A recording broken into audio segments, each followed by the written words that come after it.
ہم کرتے ہیں سوال امیر اہل سنت سے، دیتے ہیں جواب امیر اہل سنت، مرشد کا جواب میٹھا میٹھا، مرشد کا جواب پیارا پیارا پیارا۔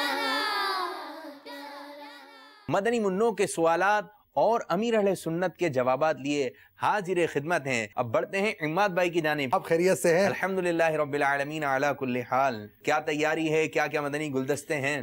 اعلیٰ حضرت رحمت اللہ تعالی علیہ نے فرمایا اس وقت کا بتایا پتھر کی لکیر ہوگا۔ حضور اقدس رحمت عالم صلی اللہ تعالی علیہ وآلہ وسلم کی محبت و تعظیم ان کے دلوں میں ڈالے کہ اصل ایمان و عین ایمان ہے۔ مدنی مذاکروں کے اندر اسلامی دادی اور اسلامی نانی کو بھی سیکھنے کو ملے گا، اسلامی دادا اور نانا کو بھی سیکھنے کو ملے گا۔ ہمیں کیسے پتہ چلے اللہ تعالیٰ ہے؟ ایک بڑھیا کا بھی حکایت بیان کی جاتی ہے، وہ چرخہ کاٹ رہی تھی تو کسی نے کہا بڑی بھی یہ دنیا کو کون چلا رہا ہے؟ اللہ چلا رہا ہے۔ تو اس نے کہا کہ یہ کیسے ہو سکتا ہے، کیا یہ تو خود بخود چل رہی ہے دنیا؟ تو بڑھیا نے کہا کہ یہ چھوٹا سا چرخہ ہے، یہ میں نے ہاتھ روک لیا، نہیں چلتا۔ تو اس چرخے کو بھی چلانے والی کی ضرورت ہے، تو اس دنیا کو بھی چلانے والے کی ضرورت ہے، اور جو اس کو چلا رہا ہے وہ اللہ ہے۔ الحمدللہ رب العالمین والصلاة والسلام علی سید المرسلین، اما بعد فاعوذ باللہ من الشیطان الرجیم، بسم اللہ الرحمن الرحیم، الصلاة والسلام علیکہ یا رسول اللہ وعلی آلکہ واصحابکہ یا حبیب اللہ، الصلاة والسلام علیکہ یا نبی اللہ وعلی آلکہ واصحابکہ یا نور اللہ۔ فرمان مصطفیٰ صلی اللہ تعالیٰ علیہ وآلہ وسلم ہے، جو مجھ پر روز جمعہ درود شریف پڑھے گا میں قیامت کے دن اس کی شفاعت کروں گا۔ صلو علی الحبیب صلی اللہ تعالیٰ علی محمد صلی اللہ علیہ وسلم۔ پیارے پیارے مدنی منوں اور مدنی منیوں، سلسلہ لے کر آئے ہیں مدنی منوں کے سوالات اور امیر اہل سنت کے جوابات۔ تو آج کے سلسلے کو بھی آپ اول تا آخر دیکھیں اور اس کی برکتیں حاصل کیجیں۔ کچھ والدین سرپرستوں کو شکایت ہوتی ہے کہ ہمارے مدنی منع ہماری نہیں سنتے، بدتمیزی کرتے ہیں، یہ اس کام میں لگ جاتے ہیں، اس کام میں لگ جاتے ہیں، کہنا نہیں مانتے، سنتے نہیں ہیں۔ اللہ تعالیٰ نے امیر اہل سنت دامت برکاتہم العالیہ کی زبان میں تاثیر عطا فرمائی ہے، اور جب آپ کے انداز میں بھی تاثیر ہے اور آپ کی زبان میں بھی تاثیر ہے، تو آج کے سلسلے کو اپنے گھر کے مدنی منوں کو دکھانے کی کوشش کیجئے، اور انشاءاللہ عز و جل ہم امید ہے کہ جب اس سلسلے سے فارغ ہوں گے، سلسلہ ختم ہوگا تو ان میں تبدیلی آنے کی امید آپ کو بھی نظر آئے گی۔ تو اب عماد بھائی کی جانب بڑھتے ہیں۔ کیسے ہیں عماد بھائی، آپ ٹھیک ہیں؟ الحمدللہ علی کل حال، آپ خیر خیریت سے باپو؟ الحمدللہ رب العالمین علی کل حال۔ ماشاءاللہ۔ اور مدنی منع بھی آپ کو دیکھ کر خوش تو ہوتے ہوں گے۔ تو بہرحال آج جیسے ہمارے سلسلے کی ترکیب ہوئی ہے، ایک اہم موضوع ہے۔ دیکھیں، سب سے پہلے یہ چیز سمجھیں کہ بزرگ ہونے کی کیا ڈیفینیشن ہے۔ یعنی بزرگ ہونے کا یہ مقصد نہیں ہے کہ سفید بال ہو گئے، اچھا، تو بزرگ ہونے کا یہ مطلب نہیں ہے کہ وہ بالکل بڈھا ہو گیا تو ہڈیوں میں جان نہیں ہے، تو یہ نہیں ہے وہ نہیں ہے، ایسی چیز نہیں ہے۔ بزرگ حضرات ناراض نہ ہو، ان کو بھی ہمارے یہاں بزرگ کہا جاتا ہے۔ اصل دیکھیں، ایک بالکل نوجوان ہے، عالم ہو، ماہر، مفتی ہو کوئی، سرکار اعلیٰ حضرت رحمت اللہ تعالی علیہ 13 سال 4 ماہ 10 دن کی عمر میں مفتی ہو گئے۔ سبحان اللہ۔ تو یہ اس عمر میں بھی بندہ بزرگ ہو سکتا ہے۔ وہ مفتی ہوئے، اور اللہ کی رحمت سے ہمیں اللہ تعالیٰ سے حسن ظن ہے کہ ان میں بزرگی کے اوصاف بھی اس عمر میں تھے۔ تو اب ایسی عمر والوں میں بھی بہت سی باتیں ہوتی ہیں، سیکھنے سکھانے کی باتیں ہوتی ہیں، خوف خدا کی باتیں ہوتی ہیں۔ تو یہ جو مدنی منع اور مدنی منیاں ہو گئی، یہ ایک ایج ہے۔ اس ایج لیول میں بھی اللہ تعالیٰ کے مقرب بندے، اللہ تعالیٰ کے نیک بندے ان عمر میں بھی پائے جاتے ہیں، اور ان کے اندر ایسی پیاری پیاری باتیں پائی جاتی ہیں کہ ان باتوں سے درس حاصل کیا جا سکتا ہے، مدنی پھول لیے جا سکتے ہیں۔ تو آج ہم آپ کے سامنے جو مدنی گلدستہ لے کر آ رہے ہیں وہ ایسے ہی ایک بزرگ مدنی منع کا ہے۔ اچھا، وہ بزرگ بھی ہے اور مدنی منع بھی ہے، اور وہ بہت کچھ سیکھنے کے لیے ہے. مدنی منوں کو بھی اس عمر کے اندر بہت کچھ سیکھنا چاہیے، اور اس سے مدنی منوں کے والدین کو بھی بہت کچھ سیکھنے کو ملے گا کہ صرف ایسا نہیں ہے کہ آپ جو ہے وہ مثال کے طور پر سیکھنے کی عمر جو ہے وہ 10 سال ہے، 25 سال ہے، 50 سال ہے، وہ نہیں ہے. چھوٹی عمر میں بھی اللہ رب العالمین جس پر فضل فرماتا ہے تو اس سے بہت کچھ اس ذات میں ظاہر ہو جاتا ہے. بڑا پیارا مدنی گلدستہ ہے، آئیے آپ کو دکھاتے ہیں. میرا امیر اہل سنت سے یہ سوال ہے کہ کیا مدنی منوں میں خوف خدا پیدا کرنا چاہیے؟ بچوں کو بھی اللہ تعالیٰ کا خوف پیدا کرنا چاہیے. سیدنا بہلول دانا رحمت اللہ تعالیٰ علیہ کی طرف منصوب ایک حکایت ہے. انہوں نے دیکھا کہ بچہ رو رہا تھا. میں مختصر کر کے اس کو عرض کرتا ہوں. عید کا دن تھا، وہ الگ کھڑا رو رہا تھا، دوسرے بچے اخروٹ اور بادام سے کھیل رہے تھے.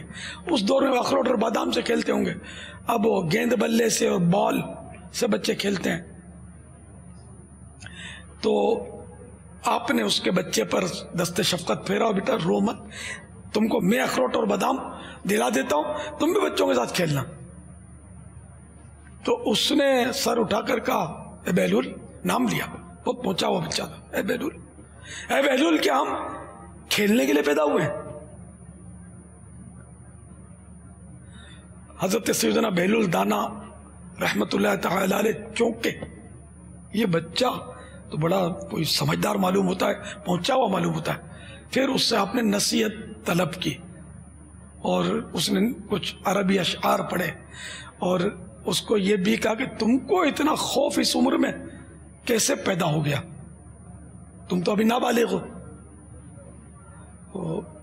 بچے نے کہا کہ میں نے اپنی ماں کو دیکھا ہے، آپ لوگوں نے شاید کم دیکھا ہوگا، بڑے بوڑھوں نے دیکھا ہوگا، ہم لوگوں نے دیکھا یہ. اب تو گیس ہے نا، پہلے گیس نہیں ہوتا تھا، تو چولہے میں بڑی لکڑی رکھ کر اس کی سائڈ میں چھوٹی لکڑیاں، جس کو چھپٹیاں بولتے ہیں، چھپٹیاں وہ رکھتے تھے. پھر آگ لگتی تھی چھپٹیوں کو تو ساتھ میں بڑی لکڑی جل اٹھتی تھی. تو بچے نے کہا کہ میں نے دیکھا اپنی امی کو کہ جب وہ بڑی لکڑی پر چھپٹیاں رکھتی ہے تو وہ آگ بڑی کو لگتی ہے، پہلے چھپٹیاں جلتی ہیں. تو مجھے بس یہ خوف بیٹھ گیا ہے کہ جب اللہ تعالیٰ قیامت کے روز بڑے بڑے کافروں کو جہنم میں ڈالے گا تو ان کو آگ بھڑکانے کے لیے چھوٹی چھپٹیوں کی جگہ مجھے نہ ڈال دیا جائے، مجھے نہ رکھ دیا جائے. اس طرح کی حکایت میں کچھ ہے مضمون کہ اس کو یہ خوف بیٹھ گیا تھا. تو بہرحال یہ کہ بچوں کو خوف ہوگا اللہ تعالیٰ کا تو یہ عبادت کریں گے، گناہوں سے بچیں گے، ورنہ یہ بالکل دلیر ہو جائیں گے. ان کو نہ بتانے کی باتیں ابھی سے اگر بتائی جائے تو ان کی بس وہ صورتیں ہوتی ہیں. جیسے امام غزالی علیہ رحمۃ اللہ علیہ نے پتہ ہے کہ جو بالکل یہ کہ خوف سے ٹوٹ چکا ہو بندہ، اس کو رحمت کی باتیں بتائی جائیں، اور جو گناہوں پر دلیر ہوتے ہیں نا، ان کو اللہ کے عذاب اور قہر و غضب کی باتیں بتائی جائیں تاکہ یہ ڈرے. کہ ان کو رحمت کی باتیں بتائیں گے نا تو یہ ہو سکتا ہے کہ شیطان ان کو اور کھلونا بنا لے. بہت بڑی ہے رحمت، جو دیکھا جائے گا، کرتے رہو جو کرتے. تو ان کو بالکل ڈرا کے مار ڈالے، یعنی یہ محاورہ ہے، ڈرا دیں ان کو اللہ تعالیٰ کے قہر و غضب سے، کہ جو نمازیں نہیں پڑھتے، بہت زیادہ گناہ کرتے ہیں، ظلم کرتے ہیں، ڈکیتیاں کرتے ہیں، دہشت گردیاں کرتے ہیں. بالکل ان کے اندر دل تھوڑی ہوتا ہے گوشت کا، پتھر اندر رکھا ہوتا ہے. یہ مطلب میں مبالغہ کر رہا ہوں کہ دل تو نرم چیز، دباؤ تو یہ نرم ہوتا ہے، ان کے اندر تو پتھر ہوتا ہے. یہ تو کسی کو مارتے ہوئے، کوٹتے ہوئے، پیٹتے ہوئے، یہ بالکل ان کو کچھ بھی نہیں پتہ چلتا. لیکن ان کو پتہ چلے گا جب یہ قبر میں جائیں گے، بلکہ جب نزعات آری ہوگی اس وقت پتہ چلے گا، اگر رب ناراض ہے تو. کہ کتنے 200 ہوتے ہیں. اب تو یہ چاہے گا گویا کہ میں بس تھوڑا مجھے ہوش آ جائے کہ میں سب کو سمجھاؤں کہ مت کرنا، میں پھنس گیا ہوں. لیکن اب اس کو کیا موقع ملے گا؟ تو اس لیے ابھی موقع ہے کہ اللہ اور رسول کی سچی باتیں ہیں سب، ان پر ہم سچے دل سے ایمان تو لاتے ہیں، لیکن ہم اس کو سمجھیں اور اس پر غور کریں کہ موت تو ایک ایسا متفق علیہ مسئلہ ہے کہ دہریہ جو خدا کا انکار کرتا ہے، وہ بھی موت کا انکار نہیں کرتا، کیونکہ وہ بھی دیکھتا ہے کہ میری ماں تھی ایکسپائرڈ ہو گئی، میرا باپ تھا وہ بھی ایسا سویا کہ اٹھا ہی نہیں، یعنی کہ اپنے طور پر یہ موت کو جس بھی انداز میں لیتے ہوں، لیکن یہ سب مانتے ہیں ایسا کہ ایک دن آدمی کو مرنا ہے، تو مرنے سے پہلے کاش ہم اپنے نفس کو مار دیں. موتو قبل ان تموتو، مر جاؤ مرنے سے پہلے، کاش. واللہ تعالی اعلم ورسولہ اعلم عز وجل وصلی اللہ تعالی علیہ وآلہ وسلم. صلو علی الحبیب صلی اللہ تعالی علی محمد. جی تو پیارے پیارے مدنی منوں اور مدنی منیوں، سنے آپ نے امیر سنت دامت برکاتہم العالیہ کے مدنی پھول، کیسے پیارے پیارے مدنی پھول ہیں. اب یہ ہے کہ ہمیں اللہ عز و جل سے ڈرنا چاہیے. ہمیں کس سے ڈرنا چاہیے؟ اللہ عز و جل سے ڈرنا چاہیے. بعض بچے ہوتے ہیں کہ بلی سے ڈرتے ہیں، کیڑے مکوڑوں سے ڈرتے ہیں. اب یہ کہ ہو سکتا ہے آپ ان سے ڈر رہے ہوں کہ یہ آپ کو نقصان پہنچائیں یا نہ پہنچائیں، لیکن پھر بھی ڈر لگتا ہے. تو جو بڑے اسلامی بھائی ہیں، جو گھر کے بڑے ہیں، وہ ابھی سے مدنی منوں اور مدنی منیوں کو ذہن دیں کہ ہمیں اللہ عز و جل سے ڈرنا چاہیے. اب خوف خدا عز و جل حاصل کرنے کا ان کی ایسے انداز سے کیسے تربیت ہو، ان کی ایسے کیسے تربیت ہو کہ ان کو خوف خدا ملے. تو اس کا ایک ذریعہ دعوت اسلامی کا ہفتہ وار سنت و برا اجتماع بھی ہے. اب جب اجتماع میں آپ اپنے مدنی منع کے ساتھ آئیں گے، اور وہ ہو مدنی منع بڑا، تو جب اپنے مدنی منع کے ساتھ آئیں گے اور وہ ہفتہ وار اجتماع میں ذکر سنے گا، دعا سنے گا، صلاۃ و سلام سنے گا، اور جب یہاں پر رکعت انگیز دعا ہوتی ہے تو بعض اوقات چھوٹے مدنی منع بھی اشکبار ہو جاتے ہیں، خوف خدا عز و جل سے رو جاتے ہیں. اور ایک میں آپ کو ایسا شاندار سا مدنی گلدستہ دکھاتا ہوں کہ جب یہ چھوٹے چھوٹے مدنی منع دعوت اسلامی کے مدنی ماحول سے وابستہ ہوتے ہیں تو یہ خوف خدا عز و جل میں بھی روتے ہیں، عشق مصطفیٰ صلی اللہ تعالیٰ علیہ وسلم میں بھی روتے ہیں، مدینے کی یاد میں روتے ہیں. یہاں ایک بہت اہم مدنی پھول میں بیان کرنا چاہوں گا. دیکھیں، دل میں اللہ تعالیٰ کا خوف پیدا کرنے کے لیے یہ چیز مدنی منع کے ذہن میں نہیں چاہیے. اللہ تعالیٰ ایک ہے، اللہ تعالیٰ جو ہے وہ ہمارا معبود ہے. وہ جب یہ باتیں اس کے ذہن میں پیدا ہوں گی، یعنی آپ پچھلے سلسلے میں جائیں تو جو باتیں، جو سبق دیا گیا تھا، وہ سبق جب اس نے یاد کیا ہے تو اس کا نتیجہ یہ ہوگا کہ اسے اللہ تعالیٰ کا خوف ہوگا، اسے اللہ تبارک و تعالیٰ کا دل میں خوف ہوگا. تو وہ خوف سے فائدہ کیا ہوتا ہے؟ گناہوں سے بچتا ہے، شراب سے بھی بچے گا، چوری سے بچے گا، قتل سے بچے گا، آگ لگانے سے، بلا مطلب کسی کی مال جلا دینے سے بچے گا. تو معاشرے کے اندر پائے جانے والے جرائم، کرائمز کو ختم کرنے کا ذریعہ یہ ہے کہ اس بچے کی تربیت کا ذریعہ یہ ہے اسے، بچے کو اللہ تعالیٰ کی عظمت، عظمت اس کے دل میں بٹھائی جائے. اللہ تعالیٰ ہے، اللہ تعالیٰ دیکھ رہا ہے، اللہ تعالیٰ ہمارا خالق ہے، مالک ہے. تو یہ چیزیں بچوں کو اعلیٰ حضرت رحمۃ اللہ تعالیٰ علیہ نے جو بیان کی ہیں کہ یہ بچے کو بیان کرنی ہے. جب بیان کریں گے تو نتیجہ یہ ہوگا، اور نتیجہ ایسا ہوگا آپ کے گھر کا مدنی ماحول بھی بننا شروع ہو جائے گا. اور جس طرح جیسے آپ ارشاد فرما رہے ہیں کہ مدنی منع جو ہے اس کی تربیت کریں. اب مدنی منع جو ہے، گھر کا جو چھوٹا بچہ ہے یا بچی ہے، وہ ڈرتے ضرور ہیں. بس اوقات کوئی امی سے ڈرتا ہے، وہ بولے جاتے ہیں ابو آئیں گے نا پھر ان سے شکایت کی جائے گی. تو آپ نے ابو کا ڈر ڈالا، ٹھیک ہے، دادی کا ڈر ڈال دیا یا چاچو کا ڈر ڈالا تو کیا ہی اچھا ہو. ٹھیک ہے، ان کا بھی ڈر رکھیں، لیکن سب سے پہلے اللہ عز و جل کا ڈر رکھیں، اللہ عز و جل کا خوف رکھیں. جی، جیسے آپ نے یہ بات بیان کی، اسی طرح میں اپنے موضوع کو آگے بڑھاؤں گا کہ اسی طرح قرآن مجید فرقان حمید کی عظمت، قرآن مجید فرقان حمید کے بارے میں بھی ذہن ہونا چاہیے، اور اس کی مطلب ہم قرآن شریف کی بھی اہمیت ذہن میں بٹھا رہے ہوں. اور کس طرح بٹھا رہے ہوں، آئیے دیکھتے ہیں. السلام علیکم ورحمۃ اللہ وبرکاتہ. وعلیکم السلام ورحمۃ اللہ وبرکاتہ. میرا نام محمد میلاد اللہ تاری ہے. میں باب المدینہ کراچی سے بات کر رہا ہوں. پیارے باپا جان، میرا آپ سے سوال ہے کہ کیا قرآن پاک میں سب چیزوں کا علم ہے، اور کیا اس کتاب میں تبدیلی نہیں ہو سکتی؟ جواب عنایت فرما دیجیے. بے شک قرآن کریم میں ہر شے کا تذکرہ ہے. خود قرآن کریم فرماتا ہے تبیان لکل شیء، اس میں ہر شے کا، ہر چیز کا بیان ہے، اور بے شک اس میں کسی قسم کی تبدیلی نہیں ہو سکتی. یہ اللہ تعالیٰ نے خود اس کی حفاظت کا ذمہ لیا ہے.